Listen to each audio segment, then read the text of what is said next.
जय हिंद दोस्तों जैसा कि आप सबको पता होगा इलाहाबाद हाई कोर्ट का रिजल्ट जारी कर दिया गया है। और रिजल्ट आने के बाद आप सब ने बहुत ही ज़्यादा सवाल पूछे हैं। आज के वीडियो में मैं आप सबके उन्हीं सवालों के जवाब देने वाला हूं जो सबसे अधिक बार पूछा गया है। वो यह है कि वेटिंग लिस्ट आएगा या नहीं, अगर वेटिंग लिस्ट आता है तो कितने नंबर कम होंगे, क्या 2 से 3 नंबर कम हो सकते हैं वेटिंग लिस्ट में या नहीं। उसके साथ साथ यह भी पूछा गया है कि कितने नंबर पे सिलेक्शन हुआ है, यानी कि कट ऑफ कितना गया है। क्योंकि बहुत सारे छात्र ऐसे हैं जो कह रहे हैं कि ग्रुप डी के लिए मेरा 170 नंबर पे नहीं हुआ, और बहुत सारे छात्र कह रहे हैं कि मेरा 164 नंबर पे हो गया है। उसके साथ साथ यह भी बहुत ज़्यादा सवाल आया है कि क्या इस भर्ती में धांधली हुई है या नहीं। आज के वीडियो में मैं आप सबसे इन सभी टॉपिक के विषय में आप सबसे बात करूंगा। तो मैं उम्मीद करता हूं कि आप सभी लोग इस वीडियो को लास्ट तक ज़रूर देखेंगे। दोस्तों, यदि आपको यह वीडियो अच्छा लगे तो आप इस वीडियो को लाइक कर सकते हैं, अपने दोस्तों के साथ शेयर कर सकते हैं। यदि आप यूपी एग्जाम से यूट्यूब चैनल पे पहली बार आए हो तो इस चैनल को सब्सक्राइब करना ना भूलें। दोस्तों, सबसे पहले बात करते हैं वेटिंग लिस्ट के विषय में कि क्या waiting list Allahabad high court में आता है या नहीं, आना चाहिए वेटिंग लिस्ट इस बार या नहीं, और वेटिंग लिस्ट आने के कितने कारण हैं। सबसे पहले बात करते हैं कि वेटिंग लिस्ट आपका क्यों आना चाहिए और वेटिंग लिस्ट आने के कितने सारे कारण हैं।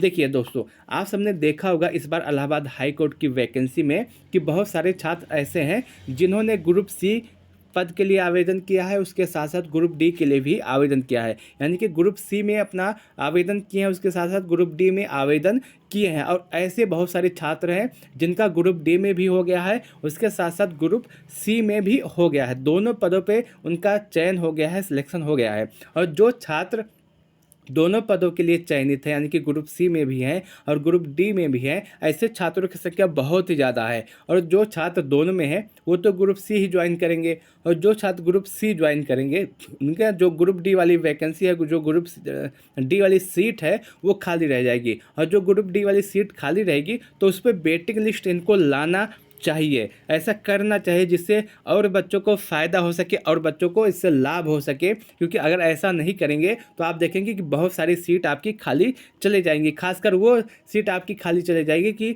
जो बच्चे इसमें भी दोनों में सेलेक्ट हुए हैं, ग्रुप सी में भी सेलेक्ट हुए हैं और ग्रुप डी में भी सेलेक्ट हुए हैं। इसलिए अगर हम देखें तो वेटिंग लिस्ट लाना चाहिए। उसके साथ साथ अगर आप देखें तो दूसरा जो सबसे बड़ा कारण है कि बहुत सारे बच्चे ऐसे होंगे कि जो ग्रुप डी का जॉब ज्वाइन तो करेंगे लेकिन ज़्यादा दिन नहीं कर पाएंगे, और ज़्यादा दिन नहीं, आप देखेंगे कि 1 हफ्ते बाद ही वो ग्रुप डी का जॉब छोड़ देंगे। खासकर वो छात्र छोड़ देंगे जिनका सिलेक्शन स्वीपर वाले पोस्ट के लिए हुआ है। क्योंकि आप देखें उसमें वेतन भी अच्छा नहीं है, और वेतन के अच्छे के साथ साथ उसमें काम भी बहुत ही ज़्यादा करवाया जाता है।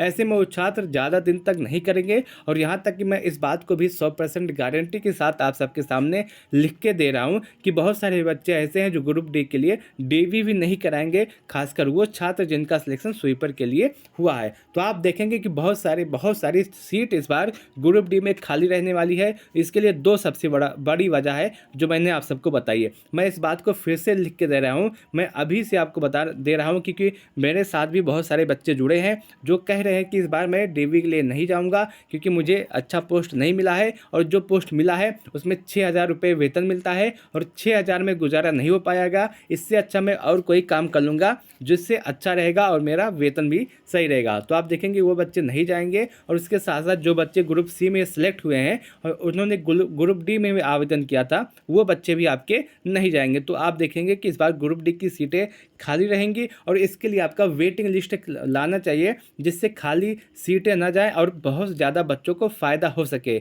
अगर आप सभी लोग साथ देंगे, अगर आप सभी लोग कहेंगे तो इस पर कुछ प्रयास किया जाएगा कुछ अच्छा करने का, जिससे ज़्यादा से ज़्यादा बच्चों का सिलेक्शन हो सके और ज़्यादा से ज़्यादा बच्चों का लाभ हो सके, उनका सपना पूरा हो सके। अब बात करते हैं कि आपका कट ऑफ कितना गया है, कितने नंबर पाने वाले बच्चों का सिलेक्शन हुआ है। क्योंकि कट ऑफ के विषय में आप सभी लोग बहुत ही ज़्यादा चिंतित हैं, क्योंकि अब आप सभी लोग देख रहे होंगे कि बहुत सारे छात्र ऐसा हैं जो कह रहे कि मेरा 170 नंबर पे नहीं हुआ है, बहुत सारे छात्र ऐसे हैं जो कह रहे कि मेरा 164 नंबर पर हो गया है। दोस्तों, अगर आप देखें तो आपका जो कट ऑफ है, सबसे पहले आप यही कन्फ्यूजन दूर कर लीजिए कि आपका जो कट ऑफ है वो कैटेगरी वाइज लगता है, और कैटेगरी वाइज लगने के बाद बहुत सारे छात्र ऐसे हैं जो ओबीसी की हैं या एससी के हैं, एसटी के हैं, उनका कट ऑफ कम जाता है, इसलिए उनका सिलेक्शन हो गया होगा। आप सोच रहे होंगे कि 170 पे नहीं हुआ और 164 पे कैसे हो गया, तो इसके लिए जो सबसे बड़ी वजह है वो ये है कि अगर 164 पे किसी बच्चे का सिलेक्शन हुआ है तो या तो एससी है या तो एसटी है, इसलिए उसका सिलेक्शन हो गया है। और 170 पे जिस बच्चों का सिलेक्शन नहीं हुआ है वो जनरल या ईडब्ल्यूएस से संबंधित है। लेकिन मैं आपको कट ऑफ की अगर विषय में थोड़ा सा बताऊं तो आप यहाँ पे देख पा रहे होंगे, एक बच्चे ने कमेंट किया है कि ओबीसी में मेरा 164 नंबर था और इसमें सिलेक्शन नहीं हुआ है। वहीं अगर दूसरा देखें तो एक बच्चे ने कमेंट किया कि 161 नंबर ईडब्ल्यूएस पे नहीं हुआ। उसके बाद साथ साथ एक कमेंट और देखें, यहाँ पे कमेंट आया है कि 170 नंबर पे मेरा सिलेक्शन हो गया है। तो आप देखेंगे जो इस बार ग्रुप डी का कट ऑफ गया है वो अगर आप देखेंगे तो बहुत ही ज़्यादा गया है, बहुत ही हाई गया है।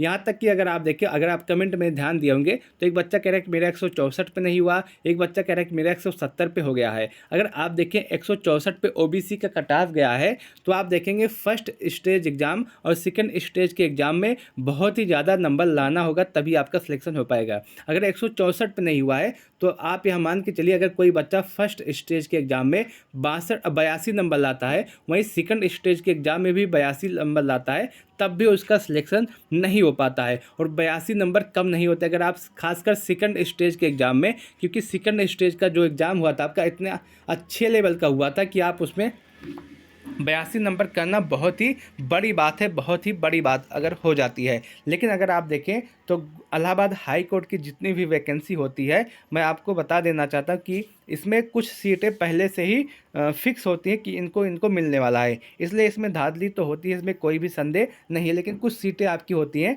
जो मेहनत करने वाले बच्चों को मिलती है। अगर आप देखें इस बार का जो कट ऑफ है बहुत ही ज़्यादा हाई गया है, बहुत ही ज़्यादा गया। अगर आप देखें कि अगर कोई बच्चा फर्स्ट स्टेज के एग्ज़ाम में 80 नंबर लाता है, वहीं सेकंड स्टेज के एग्ज़ाम में भी 80 नंबर लाता है, तब भी उसके 160 नंबर ही होते हैं। और इस बार जो कट ऑफ गया है 170 नंबरों के आसपास गया है, क्योंकि बहुत सारे कमेंट मैंने आपको दिखाए जिसमें यह बताया गया कि 164 पे ओबीसी का भी नहीं हुआ। तो आप यह मान के चलिए जो कट ऑफ गया इस बार 170 के आसपास गया है। और ईडब्ल्यूएस और यूआर का जो कट ऑफ है वो और भी ज़्यादा गया, 172-75 के आसपास इस बार कट ऑफ गया है। तो इतना ज़्यादा कट ऑफ अगर आप देखेंगे तो बहुत ही जो आपका सेकंड स्टेज का एग्ज़ाम हुआ था वो बहुत ही अच्छे लेवल का था। खासकर ग्रुप डी के सेकंड स्टेज के एग्ज़ाम की बात करें तो अगर आप इसमें देखेंगे तो बहुत ही कठिन पेपर आया था, बहुत ही हार्ड पेपर आया था। और इतने हार्ड पेपर के साथ 80 या 85 अंक करना बहुत ही बड़ी बात हो जाती है। लेकिन आप सभी लोग इसमें निराश ना हो,